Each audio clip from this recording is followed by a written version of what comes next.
अब हम एक संकेत करते हैं, सावधान। सैद्धांतिक धरातल पर भारत अत्यंत परतंत्र देश है। सुनिए, सैद्धांतिक धरातल पर भारत को स्वतंत्रता नहीं प्राप्त हुई है। यहाँ की शिक्षा पद्धति सनातन सिद्धांत के विरूप है। रक्षा की प्रणाली सनातन सिद्धांत के अनुरूप नहीं है। कृषि गौरक्ष वाणिज्य के प्रकल्प भी सनातन परंपरा के ठीक विपरीत क्रियान्वित हैं। उद्योग और सेवा के प्रकल्प भी सनातन सिद्धांत के विपरीत हैं।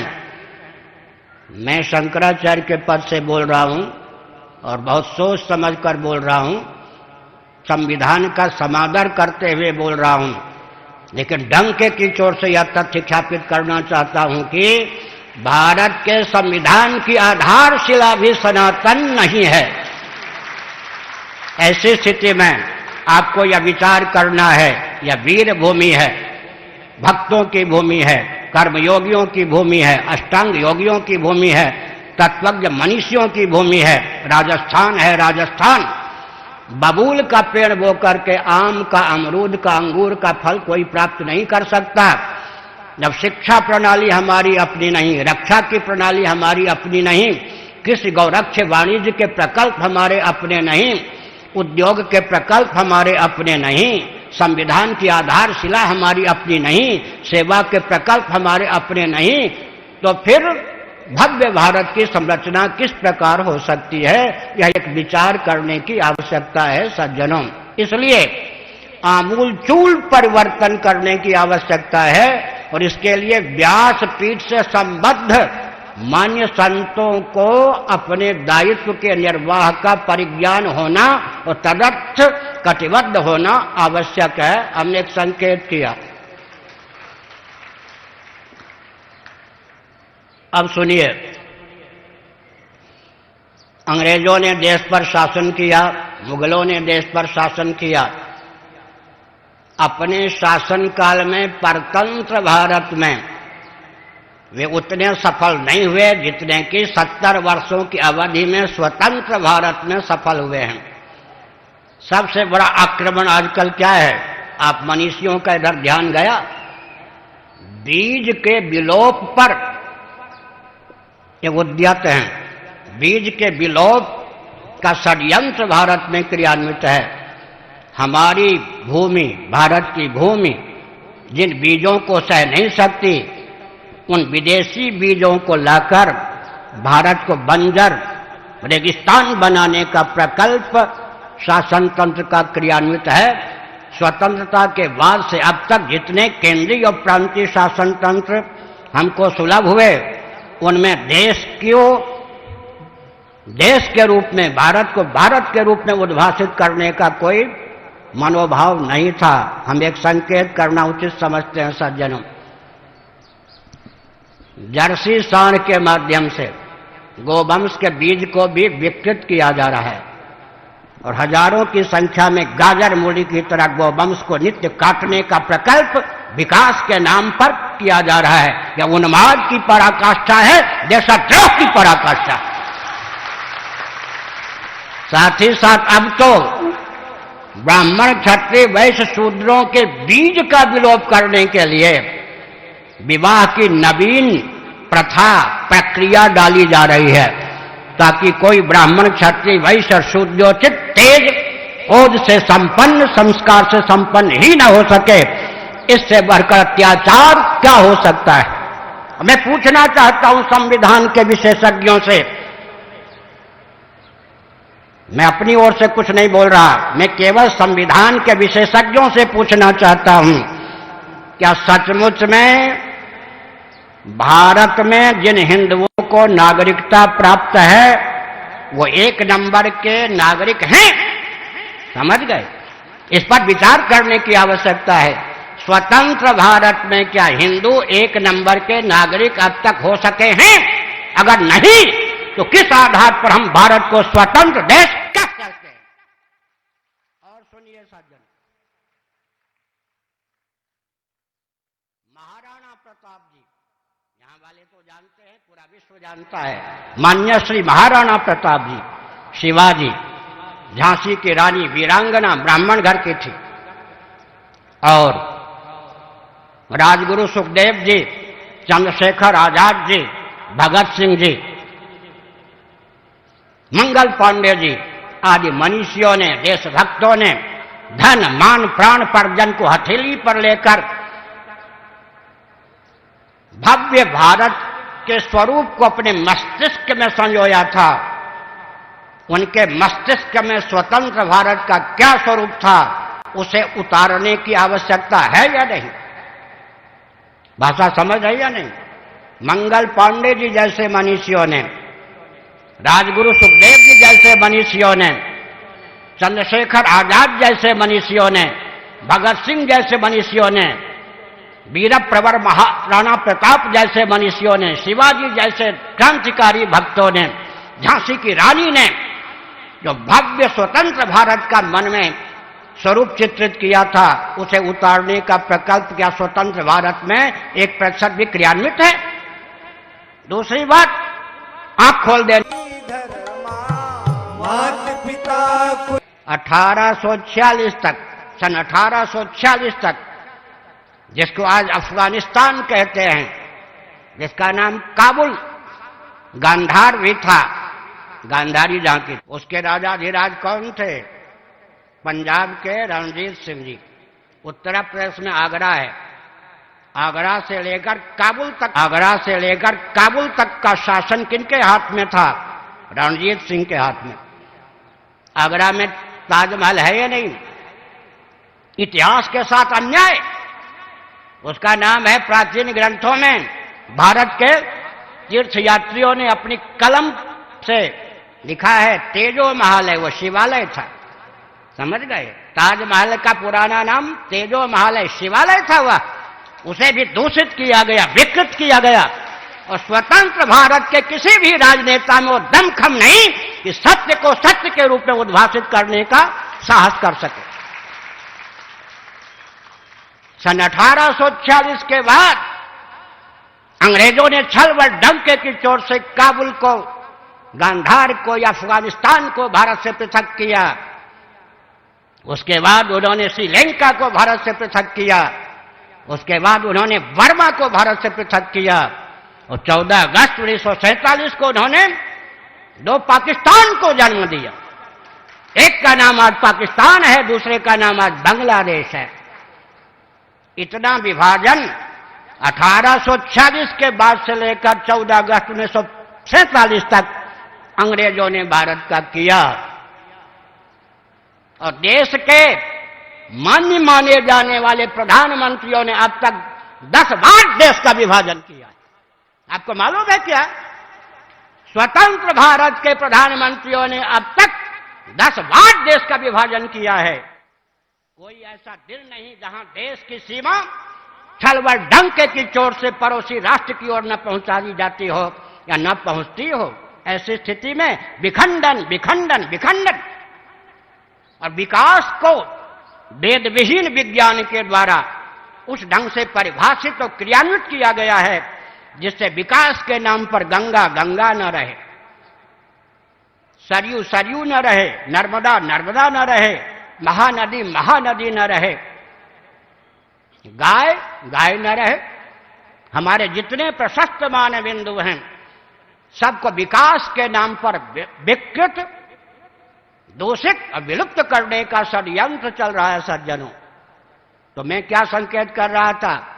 पहला बिंदु क्या है? मंगल पांडे आदि मनीषियों ने धन मान प्राण परिजन को हथेली पर लेकर स्वतंत्र भारत का जो स्वरूप मन में संयोजा था उसे उतारने की आवश्यकता है, उसे क्रियान्वित करने की आवश्यकता है। दूसरी बात, देश का विभाजन एक दिन पहले हुआ, देश को स्वतंत्रता एक दिन बाद में मिली। ऐसी स्थिति में पाकिस्तान बनने के बाद भारत का स्वरूप कैसा होना चाहिए था, इस पर विचार विमर्श की आवश्यकता है।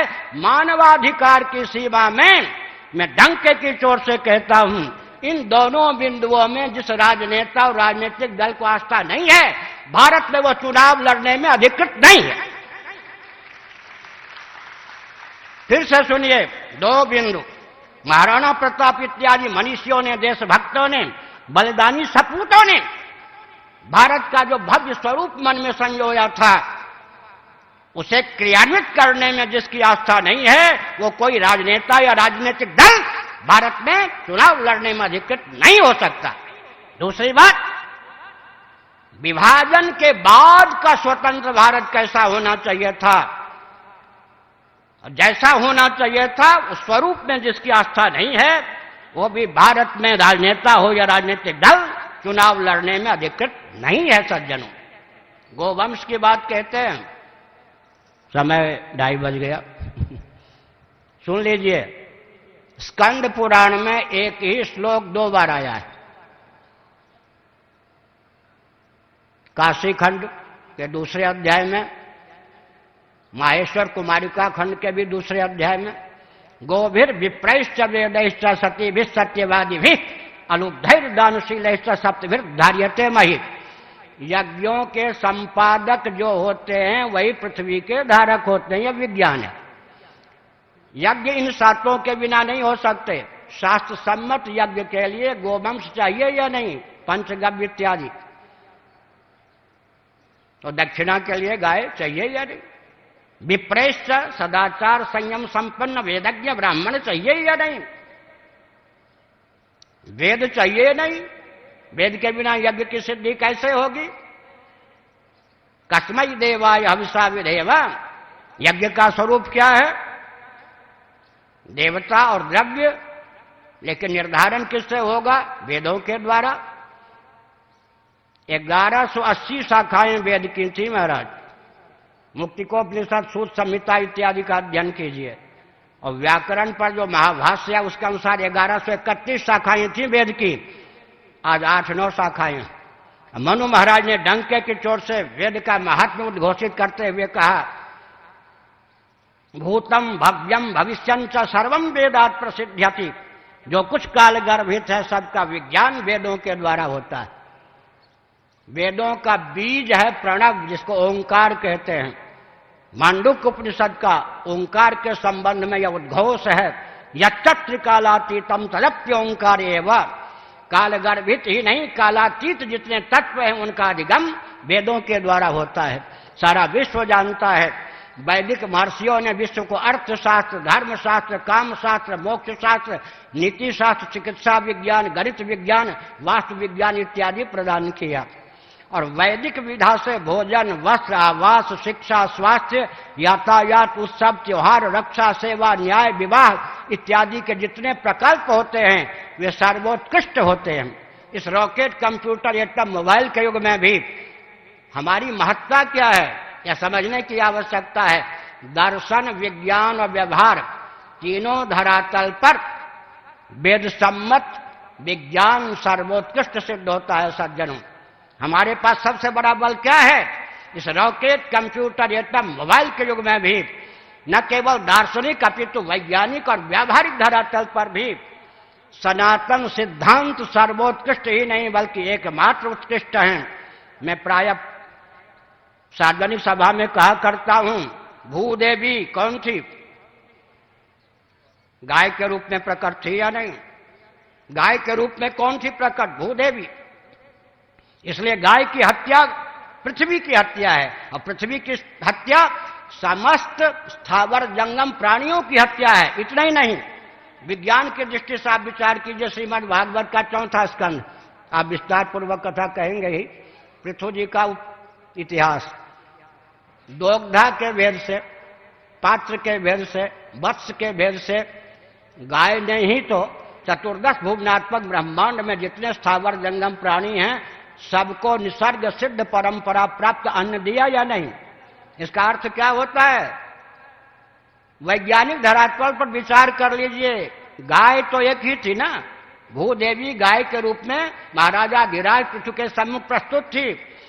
दोग्धा के भेद से, पात्र के भेद से, वत्स के भेद से गाय ने कितने प्रकार का अन्न दिया जी। चतुर्दश भुवनात्मक ब्रह्मांड में जितने स्थावर जंगम प्राणी हैं, निसर्ग सिद्ध परंपरा प्राप्त उनका जो अन्न है वो गाय से प्राप्त हुआ या नहीं। एक दो उदाहरण देते हैं। वैज्ञानिक धरातल पर आपको विचार करना हो तो कभी मिलिएगा। देवताओं का अन्न कौन है जी? अमृत। गाय से अमृत की प्राप्ति हुई या नहीं? ऋषियों का अन्न कौन है जी? वेद। गाय से वेद की प्राप्ति हुई या नहीं? गाय से वेद की अभिव्यक्ति कैसे हो सकती है? पृथ्वी से वेद की अभिव्यक्ति कैसे हो सकती है? इस पर हमने पर्याप्त विचार किया है। इसका मतलब क्या है? गोवंश की हत्या का अर्थ है पृथ्वी की हत्या।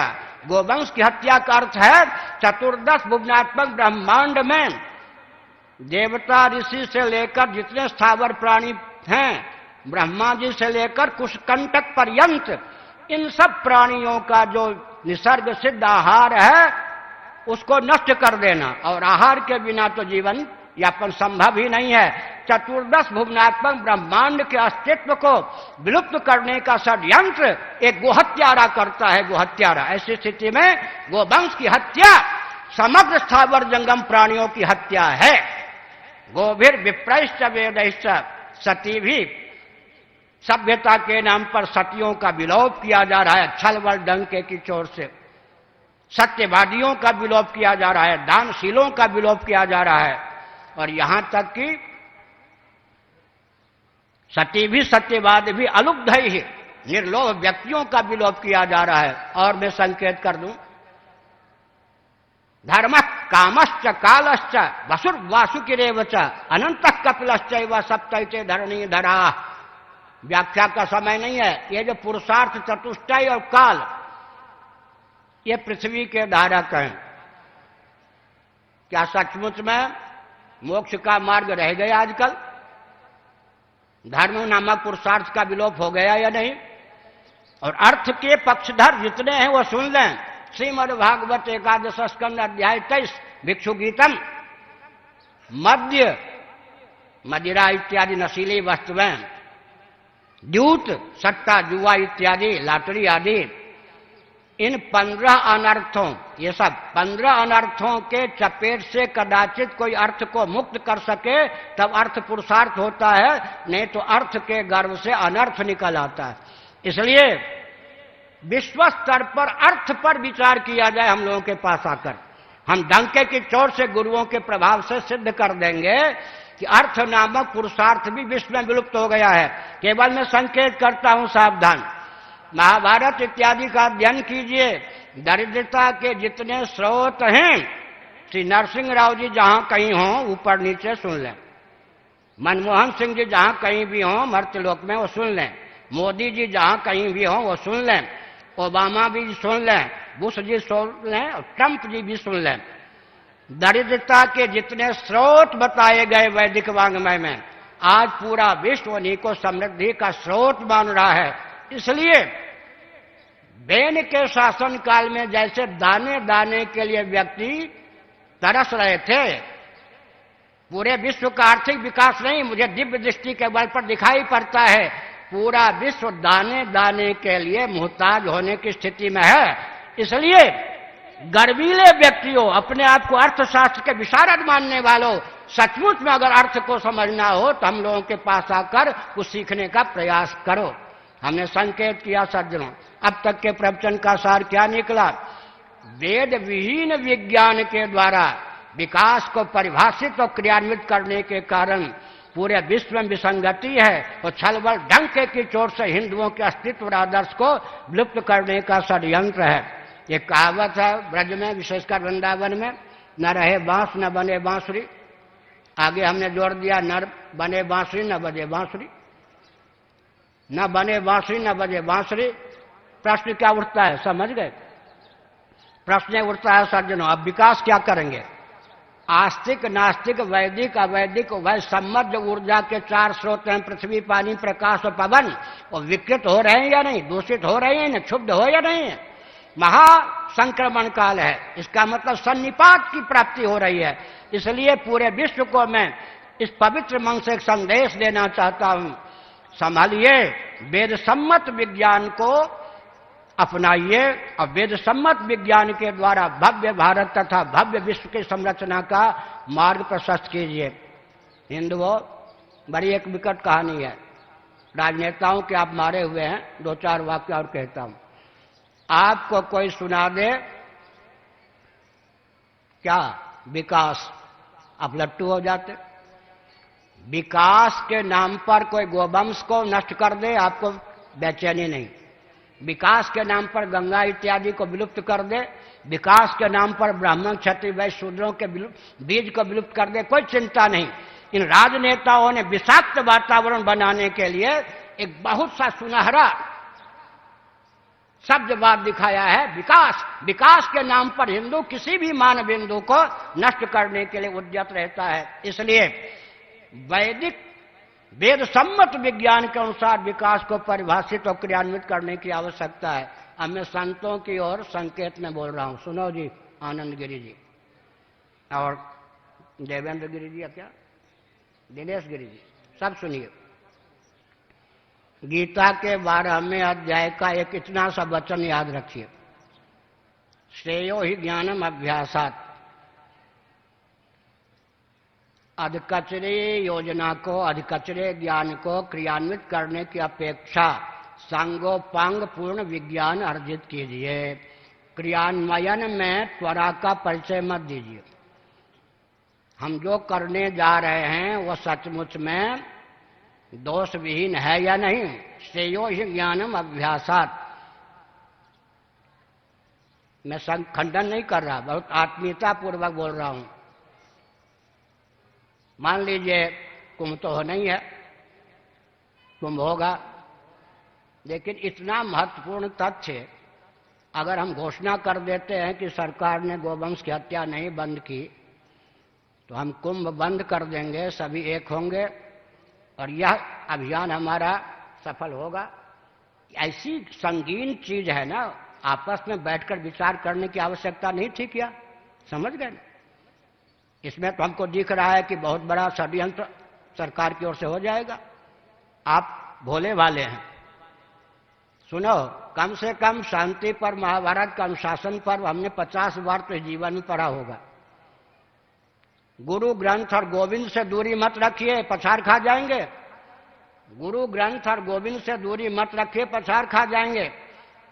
हम सम्मान करते हैं, स्नेह करते हैं, लेकिन आपने बड़ी सभा में कहा, बहुत अच्छा, भाव का मैं समर्थन करता हूं।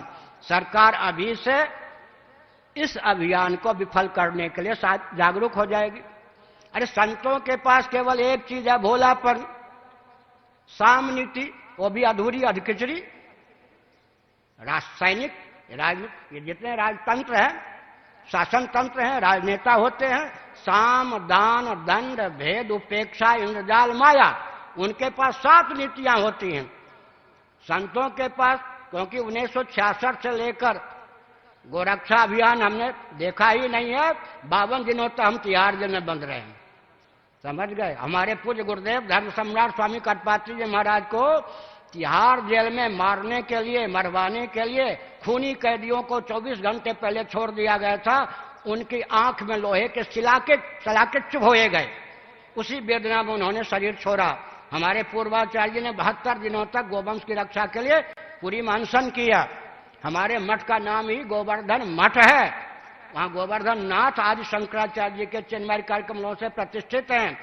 लेकिन हम एक संकेत करना चाहते हैं, चाहे भारत में गोरक्षा का अभियान चला हो, चाहे श्री राम जन्मभूमि का अभियान चला हो, एक हम पूरे सफल हुए, उसमें हम बीच में कूद पड़े, श्री राम सेतु का अभियान। जितने अभियान चले हैं सब मेरी आंखों के सामने, कहीं बीच में, कहीं किनारे। समझ गए? ऐसा नहीं कहीं दूर। इसीलिए मैं संकेत करता हूं, भविष्य में संतों से अनुरोध करता हूं, कोई भी घोषणा आप करें, बहुत सोच समझ करके करें, छानबीन करके करें, सद्भाव पूर्वक संवाद के माध्यम से सैद्धांतिक निष्पत्ति लें। अवसर आने पर उसकी घोषणा करें। अगर घोषणा न करने की आवश्यकता हो और कार्य सफल होने की संभावना हो तो बिना घोषणा किए ही कार्य को सफल बना दें। नहीं तो इस प्रकार की घोषणा से हमारी भावुकता सिद्ध होती है। एक मैं बात कह दूं, हमारे रामदेव बाबा जी लाडले प्यारे आएंगे शायद, उनको विश्व हिंदू परिषद वालों ने उठाया, कहां पहुंच गए? मनमोहन सिंह जी के पास। किसको लेकर मालूम है? गंगा जी को लेकर। कांग्रेस ने क्या दाव खेल लिया मालूम है? गंगा जी को तत्काल मनमोहन सिंह जी के माध्यम से राष्ट्रीय नदी घोषित करवा दी। अब गंगा के भक्तों के मुंह बंद हो गए या नहीं? इधर ध्यान गया आपका? राष्ट्रीय नदी कांग्रेस ने घोषणा करवा दी ताकि भाजपा विश्व हिंदू परिषद वाले ये सब हाथ न धो सके। क्या गंगा के नाम पर ये वोट न मांग सके? और गंगा को राष्ट्रीय नदी घोषित करवाने के बाद गंगा का स्वरूप क्या कर दिया कांग्रेस ने? ऐसे ही कोई सरकार अगर गाय को राष्ट्रीय, राष्ट्र का प्रतीक, राष्ट्र माता या बहुत घटिया शब्द कहें तो राष्ट्रीय पशु भी घोषित कर दे तो भी समझिए कि गोहत्या का मार्ग रोकना उसके लिए कठिन। इसलिए भावुकता का परिचय न दें। अंत में एक संकेत करता हूं, नीति शास्त्र के अनुसार नियत शुद्ध हो। आपको मालूम है पोप नकली घूम रहे कहीं? नहीं ना, दलाई लामा नकली घूम रहे कहीं? उस देश का क्या होगा? अखाड़ा परिषद तो बहुत दिनों से है, 25 वर्ष तो मुझे इस पद पर हो गए। कई अखाड़ा परिषद के अध्यक्ष सामने आए, बहुत अच्छी बात है। अराजक तत्व जेल के सरगन, जेल के सिकंजे में बंद होने योग्य, फांसी के तख्ते पर घूमने चूमने योग्य राष्ट्रद्रोही भारत में अखाड़ा परिषद की आंखों के सामने शंकराचार्य बन के देश विदेश में घूम रहे हैं। क्या कर लिया अखाड़ा परिषद ने? समझ गए ना? उज्जैन में वो थे नहीं ऐसे अराजक तत्व, नासिक में थे या नहीं? क्या कर लिया? मैं तीन बिंदु पर आपका ध्यान केंद्रित करना चाहता हूं। भगवान शंकराचार्य के बाद के 4 शंकराचार्यों ने जब देखा कि खानदानी क्षत्रिय दिशाहीन हो गए हैं, सनातन मान बिंदुओं की रक्षा के लिए उन्होंने नागा सैनिक को उद्भाषित किया। मैं बड़े लाड़ प्यार से अपनत्व से पूछना चाहता हूं, वो नागा सैनिक अपने लक्ष्य पर अडिग हैं, करोड़ों किलोमीटर दूर भटक गए, बहुत दूर चले गए। अब भटकने का ज्ञान होने पर भी सही मार्ग पर आना नहीं चाहते। एक हमारे सैनिक कौन? खानदानी क्षत्रिय तो दिशाहीन हो गए।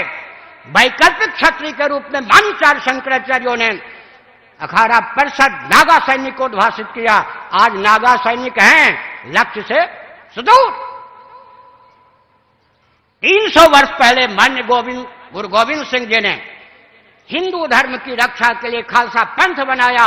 आज लाखों की संख्या में विश्व में सिख हैं, सैनिक हैं, लेकिन सनातन मान बिंदु की रक्षा के लिए नहीं है। दूसरे सैनिक भी हमारे साथ नहीं।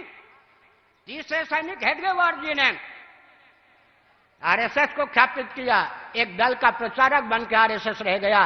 तीनों सैनिक रहने पर भी हमारे किस काम के? सनातन मान बिंदु की रक्षा के लिए तीनों सैनिकों में किस सैनिक का उपयोग और विनियोग हो रहा है? मैं क्रांतिकारी दृष्टि से बोलता हूं।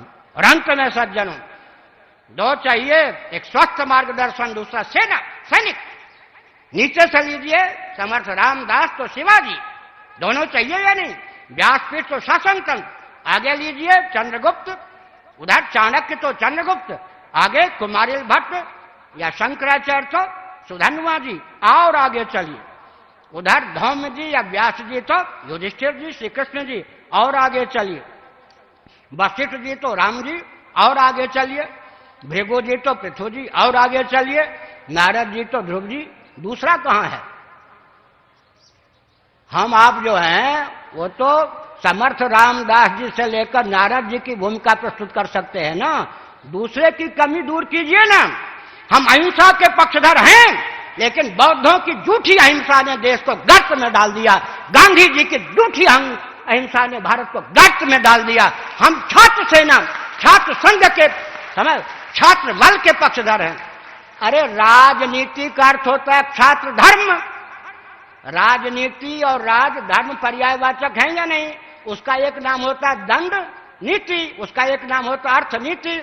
एक उदाहरण देता हूं, सुनिए, ये भूलदंड है या नहीं? इनसे हम हवन भी करते हैं, लिखते भी हैं, गणानान्त्वा ये सब घन पाठ आदि भी, वेद का उच्चारण भी करते हैं, भोजन भी करते हैं, तैरने में भी इसका उपयोग होता है, चलने में भी उपयोग होता है। ऐसे बिना हाथ के चलने वाले की स्थिति क्या होती है? हर व्यक्ति जानता है इसके द्वारा लेखन कार्य का संपादन हो रहा हो या यज्ञ का संपादन हो रहा है या भोजन की निष्पत्ति हो रही हो, ये सेना है, सेना। हर व्यक्ति को मालूम है या नहीं? ज्यादा उधर किया तो ये चांटे का रूप धारण कर सकता है, और ज्यादा किया तो मुष्टिका का रूप धारण कर सकता है, और कहीं अठलाए तो तीर धनुष को धारण कर सकता है, और कहीं मचल गए तो गन को धारण कर सकता है, रिवॉल्वर को धारण कर सकता है। ये अपने आप में छात्र धर्म है या नहीं? क्षत्रिय है या नहीं? गाढ़ी नींद में बुद्धि सो जाती है, बुद्धिपूर्वक अज्ञान का प्रश्न ही नहीं उठता। लेकिन मच्छर काटने आ जाए तो छात्र धर्म का निर्वाह करने के लिए भुजदंड अपने आप उठता है या नहीं? पर पहुंच जाता है, मच्छर चपेट में आ जाए तो उसका कचूमर निकल जाता है, और भाग जाए तो कम से कम इसके द्वारा खुजला लेते हैं। छात्र धर्म चाहिए। राजस्थानियों, महाराणा प्रताप का आदर्श चाहिए। छात्र धर्म का विलोप करके गांधी जी वाली अहिंसा, जिस अहिंसा के गर्भ से खून की नदी बह गई, उस अहिंसा के द्वारा हमारा कल्याण नहीं हो सकता। हम मान बिंदु की रक्षा नहीं कर सकते। हमको छात्र धर्म चाहिए, छात्र धर्म चाहिए। राजधर्म का अर्थ होता है, राजनीति का अर्थ होता है राजधर्म, राजधर्म का होता है छात्र धर्म। इसलिए क्षत्रिय चाहिए, लेकिन सबकी रक्षा की भावना से। हमने संकेत किया, इसलिए सज्जनों आगे बढ़िए, कथा सुनिए। राम राम, हर हर महादेव। चलन तो समय है गला। हेलो, बहुत बहुत वंदन, अभिनंदन पूज्य शंकराचार्य जी का। अब मूल कथा होगी। कथा होगी भाई, ये तो व्यथा हुई। परम गो उपासक जगत गुरु द्वाराचार्य मलुक पीठाधीश्वर स्वामी श्री राजेंद्र दास जी देवाचार्य जी महाराज की मुखारबिंद से मूल कथा का वाचन अब होगा। आप सभी से निवेदन है, आप प्रस्थान नहीं करें। मूल भागवत कथा